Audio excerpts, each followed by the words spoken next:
ഇസ്രയേലിനെ അമ്പരപ്പിച്ചുകൊണ്ട് ഹിസ്ബുള്ളയുടെ അതിശക്തമായ ആക്രമണം. ഈ ആക്രമണം ഇത്രമാത്രം ഗുരുതരമാകാനുള്ള കാര്യം ഇസ്രയേലിന്റെ ഏറ്റവും പ്രധാനപ്പെട്ട പ്രതിരോധ സംവിധാനം അയൺ ഡോം, ഈ അയൺ ഡോമിന്റെ ലോഞ്ചറുകളെയാണ് ഇപ്പോൾ ഹിസ്ബുള്ളയുടെ FPV ഡ്രോണുകൾ അറ്റാക്ക് ചെയ്യുന്നത്. ഈ വീഡിയോ കണ്ടാൽ നിങ്ങൾക്ക് മനസ്സിലാക്കാൻ സാധിക്കും. ഇതാണ് ഇപ്പോൾ ഇസ്രയേൽ പറയുന്നത്.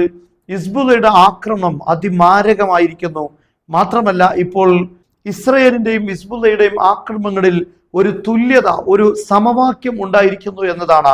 അതായത് ടിറ്റ് ഫോർ ടാറ്റ് എന്ന് പറയുന്ന രീതിയിൽ, ഒന്നിനു ഒന്ന് എന്ന രീതിയിൽ ആക്രമണം മാറിയിരിക്കുന്നു. ഹിസ്ബുള്ള ഇസ്രയേൽ ആക്രമിക്കുന്നതിന് അതേ നാണയത്തിൽ ഇപ്പോൾ തിരിച്ചടിച്ചു കൊണ്ടിരിക്കുകയാണ് എന്നാണ് ഇസ്രയേൽ തന്നെ പറയുന്നത്. ഇസ്രയേലിന്റെ ചാനൽ 13 റിപ്പോർട്ട് ചെയ്യുന്നത് ഇസ്രയേലിന്റെ സൈനികർ വലിയ ഭീതിയിലാണ്. കാരണം അവരുടെ സ്വയം സുരക്ഷയ്ക്ക് വേണ്ടി അവർ നെട്ടോട്ടം ഓടേണ്ട സാഹചര്യം ഉണ്ടായിരിക്കുന്നു. അതിന്റെ എല്ലാം കാരണം ഹിസ്ബുള്ളയുടെ FPV ഡ്രോണുകളാണ്. നോക്കൂ നിങ്ങൾ, ഇസ്രയേലിനെ അമ്പരപ്പിച്ചിരിക്കുന്നത് ഈ കാര്യമാണ്. ഇസ്രയേലിലെ ഓരോ പൗരനും പ്രൊട്ടക്ഷൻ നൽകുന്ന അവരുടെ പ്രതിരോധ സംവിധാനം അയൺ ഡോം, ഈ അയൺ ഡോമിന്റെ ലോഞ്ചറിന് FPV ഡ്രോൺ വന്ന് ഇടിക്കുന്ന വീഡിയോ നമുക്ക് ഇവിടെ കാണാൻ സാധിക്കും. ഇത് FPV ഡ്രോണുകൾ ലക്ഷ്യം വെക്കുന്ന ഇസ്രയേലിന്റെ അയൺ ഡോമിന്റെ മിസൈൽ ലോഞ്ചറാണ് കാണുന്നത്.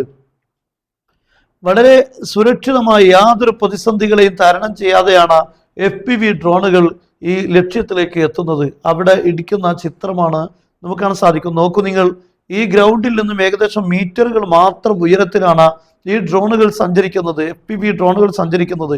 ഇതൊരു തീരപ്രദേശമാണ്. ഇവിടെയാണ് ഇസ്രയേൽ സുരക്ഷിതമായി ഒളിപ്പിച്ചു വെച്ചിരിക്കുന്ന ഈ അയൺ ഡോം സംവിധാനങ്ങൾ. ഈ അയൺ ഡോം എവിടെയാണ് എന്നത് കൃത്യമായി അവർ മനസ്സിലാക്കിയതിനു ശേഷം FPV ഡ്രോണുകൾ അതിനെ ലക്ഷ്യമാക്കി നീങ്ങുകയാണ്. ഇവിടെ ഏറ്റവും പ്രധാനപ്പെട്ട കാര്യം, ഈ ലക്ഷ്യങ്ങളെ ഈ ഡ്രോണുകൾ സഞ്ചരിച്ചു കൊണ്ടിരിക്കുമ്പോൾ മനസ്സിലാക്കാൻ സാധിക്കുകയും ആ ലക്ഷ്യത്തിലേക്ക് അതിനെ ഇവിടെ നിന്ന്, അതായത് കൺട്രോൾ ചെയ്യുന്ന ആളുകൾക്ക് തന്നെ ആ ലക്ഷ്യത്തിലേക്ക് ഒരു ഗെയിം പോലെ അതിനെ കൺട്രോൾ ചെയ്യാൻ, അതിനെ ഡ്രൈവ് ചെയ്യാൻ സാധിക്കുന്നു എന്നതാണ് ഇവിടെ ഏറ്റവും വലിയ പ്രതിസന്ധി. എന്തായിരുന്നാലും ഇപ്പോൾ ഇസ്രയേലിന്റെ ഏറ്റവും പ്രധാനപ്പെട്ട അയൺ ഡോം പ്രതിരോധ സംവിധാനങ്ങളുടെ ലോഞ്ചറുകളെയും കൺട്രോൾ യൂണിറ്റുകളെയും ആക്രമിക്കുന്ന തരങ്ങളിലേക്ക് ഇപ്പോൾ ഈ ഹിസ്ബുള്ളയുടെ ഡ്രോൺ സംവിധാനങ്ങൾ, അവരുടെ പ്രതിരോധ സംവിധാനങ്ങൾ, അറ്റാക്കുകൾ മാറിയിരിക്കുന്നു എന്നത് ഇസ്രയേലിനെ വലിയ രീതിയിൽ ആശങ്കപ്പെടുത്തുകയാണ്.